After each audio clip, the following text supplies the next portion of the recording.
के अभिनंदन है दोस्तों। आइए हम लोग प्रश्न 5.3 का हमने 14 नंबर तक बना दिए थे सवाल को। अब आज हम लोग 15-16 जानेंगे दोस्तों। देखिए सिंपल सी क्वेश्चन एक है, क्वेश्चन देखने से बड़ा है लेकिन है बहुत सिंपल। देखिए क्या है, कह रहा है कि सबसे पहले कह रहा है कि एक निर्माण कार्य मतलब किसी चीज़ का उत्पादन होता है या किसी चीज़ को बनाता होगा। कह रहा है कि निर्माण कार्य से संबंधित एक ठेके मतलब होता है ठेकेदारी में, कह रहा है कि एक निश्चित तिथि के बाद यानी एक निश्चित डेट फिक्स के बाद देखिए क्या हो रहा है, कार्य में विलम्ब को उससे पूरा करने पर। कह रहा है कि देखिए निश्चित टाइम है तो टाइम पर काम पूरा नहीं हो पा रहा है तो कार्य किससे हो रहा है, विलम्ब से हो रहा है। विलम्ब मतलब होता है लेट से काम हो रहा है। कह रहे कि विलम्ब से कार्य को पूरा करने के लिए जुर्माना लगाने का प्रावधान है। कह रहे कि और काम लेट से होगा तो आपको जुर्माना लग जाएगा, प्रावधान है। क्या है कि पहले दिन के लिए आपको 200 रुपया लगेगा, दूसरे दिन के लिए आपको 250 रुपया लगेगा और तीसरे दिन के लिए आपको 300 रुपया लगेगा। और अर्थात इसी प्रकार उत्तरोत्तर यह जुर्माना अपने ठीक पहले वाले से 50 रुपया अधिक है। तब पूछ रहा है कि ठेकेदार को जुर्माना के रूप में कितने राशि अदा करने पड़ेगी यदि इस कार्य को 30 दिन विलम्ब से पूरा करता है, 30 दिन लेट के बाद। समझिए बात को, मेरी एक सिंपल सी बात में समझिएगा। कहने का मतलब मान लीजिए कोई काम करना है, मान लीजिए कोई काम है, इस काम को हमने कहा कि आप 10 दिन में पूरा कीजिए। ठेका में हमने दिया, ठेका में हमने दे दिया कि आपको काम को 10 दिन में पूरा करना है और 10 दिन में पूरा नहीं किया तो बेचारा कोई व्यक्ति इसको मान लीजिए राम को ये काम को 10 दिन में पूरा करने का ठेका देता है। बेचारा 10 दिन में उसका काम नहीं हुआ। अब 10 दिन दिया गया, 10 दिन में पूरा करना था, काम नहीं हुआ तो हमने कहा कि भाई तुमने 10 दिन में काम पूरा नहीं किया और तुम एक दिन लेट करोगे ना, एक दिन लेट करोगे तो मैं तुमसे लूँगा 200 रुपया लेट फाइन, क्योंकि तुमने 10 दिन में काम पूरा नहीं किया। और 2 दिन लेट करोगे तो पहले वाले से 50 रुपया बढ़ा लेंगे, यानी पहले दिन 200 रुपया लेते ना, दूसरे दिन हम लेंगे आपसे 300, आपको 250 रुपया। देखिए पहले वाला से कितना रुपया बढ़ा दिए, 50 रुपये। तीसरे दिन कह रहा है कि अगर तीसरे दिन होगा तो तीसरे दिन फिर उसके पहले वाले से 50 रुपया बढ़ा कर लेंगे, यानी कितना रुपया लेंगे वो 300 रुपया लेंगे। समझ बात में, देखिए ग्रुप तो बढ़ रहा है। उसी प्रकार इस सवाल है, देखिए इसको ध्यान से देखिएगा, बहुत सिंपल सी सवाल है। कार्य की निर्माण कार्य के संबंधित एक ठेके में एक निश्चित तिथि के बाद, निश्चित मतलब डेट फिक्स था, अब काम डेट खत्म हो गया, यानी डेट खत्म हो गया तभी कार्य को क्या हो रहा है, विलम्ब से पूरा कर रहा है, लेट से पूरा कर रहा है। तो देखिए इसके लिए आपको जुर्माना लगाने के प्रावधान है, जुर्माना लग रहा है, दंड भरना पड़ेगा। क्या, पहले दिन अगर पहले दिन का मतलब होता है एक दिन, पहले दिन के लिए आपको 200 रुपया भरना होगा, दूसरे दिन के लिए 250 रुपया भरना होगा और तीसरे दिन के लिए 300 रुपया भरना होगा। आकर कि उत्तरोत्तर का मतलब होता है लगातार। इसी प्रकार जुर्माना अपने ठीक पहले वाले से कितना रुपया अधिक लगेगा, 50 रुपया अधिक लगता है। तो पूछ रहा है कि एक ठेकेदार जुर्माना के रूप में कितना राशि को अदा करना पड़ेगा, यानी देना पड़ेगा यदि इस कार्य को पूरा करने में 30 दिन विलम्ब कर देता है, यानी 30 दिन लेट कर देता है।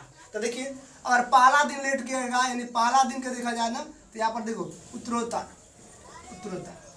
यहाँ पर जो आपको उत्तरोत्तर दिया है इसके हिसाब से देखा जाए तो अगर पहला दिन लेट करेगा तो आपको दंड देना पड़ेगा कितना रुपया, 2। देखिए पहले दिन के लिए कितना, उत्तरोत्तर दिनों का क्या होगा, जुर्माना का प्रावधान,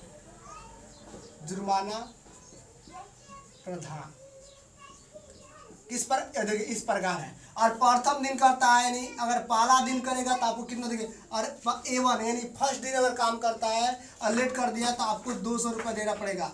सेकेंड दिन अगर लेट कर देता है तो इसको 250 रुपये देना पड़ेगा। देखिए दिखा रहे हैं दूसरे दिन के लिए, तो दूसरा दिन A2 है, हमने दूसरा दिन A2 माना है। उसके बाद तीसरा दिन A3, तीसरा दिन अगर लेट करता है तो 300 रुपये देना पड़ेगा।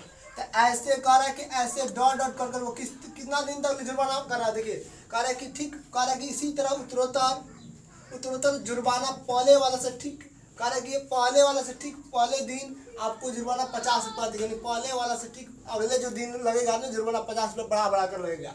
तो इस प्रकार का रहा है कि एक ठेकेदार ने जुर्माना को रूप में कितना राशि अदा करना पड़ेगा यदि कार्य कितना दिन से विलम्ब से किया है, 30 दिन लेट कर दिया, यानी इसका काम डॉट करते हुए 30 तक चला गया है। तो पूछ रहा बताइए अगर 30 दिन तक लेट कर दिया तो बताइए कितना राशि देना पड़ेगा इसको, यानी आपको बताना है टोटल 30 दिन अगर लेट कर दिया टोटल राशि 30 दिनों का पैसा कितना होगा। यही बताना है, यानी 30 दिनों का पदों का योग बताना है। तो 30 दिन की पद तो ऐसा ही बता दिया है कि 30 दिन तक लेट किया है, एन का वैल्यू पता हो गया। अब 30 दिन का पैसा का बताना योग कितना रुपया होगा। 1 से लेकर 30 दिन तक लेट किया ना, तो 30 दिन का पैसा का योग क्या होगा, यानी आप दे सकते हैं, यानी डॉट डॉट कर कहाँ तक दिया, 30 पदों तक दिया। इस प्रकार इसको बना सकते हैं ना। अब इसमें देखिएगा प्रथम पद यानी A1, ए यानी A1 का मतलब होता है आपको 200 दिया। डी निकालिएगा दूसरा पद माइनस प्रथम पद यानी 200 हो जाएगा। घटेगा तो कितना हो जाएगा, अब घटाइएगा तो 50 हो जाएगा। अब देख सकते हैं n का मान दिया, कितना दिन लेट किया बेचारा, ये दिन लेट कर दिया, कितना दिन, तो 30 दिन लेट कर दिया। अब क्या पूछ रहा था बताइए हमको, 30 दिनों का पदों का योग बताइए, यानी 30 दिनों का पद, एस मतलब क्या होता है योग, कितना दिनों का योग बताना है, 30 दिनों का योग बताना, 30 दिनों का योग दंड कितना होगा।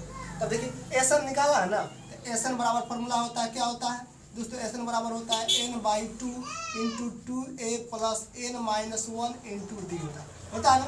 यहाँ पर एस 30 दिन चाहिए, 30 रख दीजिए, यहाँ पर भी 30/2 हो जाएगा।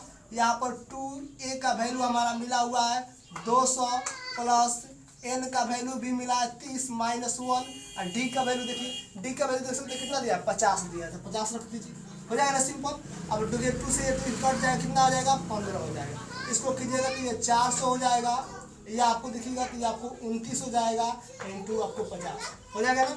अब इसको सॉल्व कीजिए दोस्तों, तो 15 इसको ऐड कीजिए, कितना हो जाएगा, गुणा कीजिए, देखिए आप 5 से गुणा करके 0 लगा लीजिए, 9 × 5 = 45 के 5 हासिल 4 हो जाएगा, अब 5 × 10 और 4 = 14, यानी 1400 कितना हो जाएगा, 50। अब इसको कीजिएगा काउंट, तो देखिए कितना हो जाएगा, अब इसे 15 हो जाएगा, इसको एंड कीजिए, कितना हो जाएगा, इसको जोड़ लीजिए, देखिए 1450 और 400 जोड़िए तो कितना हो जाएगा, 1850 हो जाएगा। 15 से मल्टीपल कीजिए, आप 15 से मल्टीपल कीजिए तो एस 15 पदों का जो योग आएगा, तो ये 15 से अगर मल्टीपल आप करते हैं ना इसमें, तो आपको आ जाएगा, कितना आ जाएगा दोस्तों, आप 15 से मल्टीपल कीजिएगा तो इसका आंसर आ जाएगा आपको, कितना आ जाएगा, 27,750 आपका इसका आंसर आ जाएगा दोस्तों। और अच्छा लगे तो वीडियो को लाइक करते रहिए। अब आते हैं इसका दूसरा नंबर क्वेश्चन को देखते हैं, इसके बाद हम लोग 16 नंबर क्वेश्चन को बनाएंगे।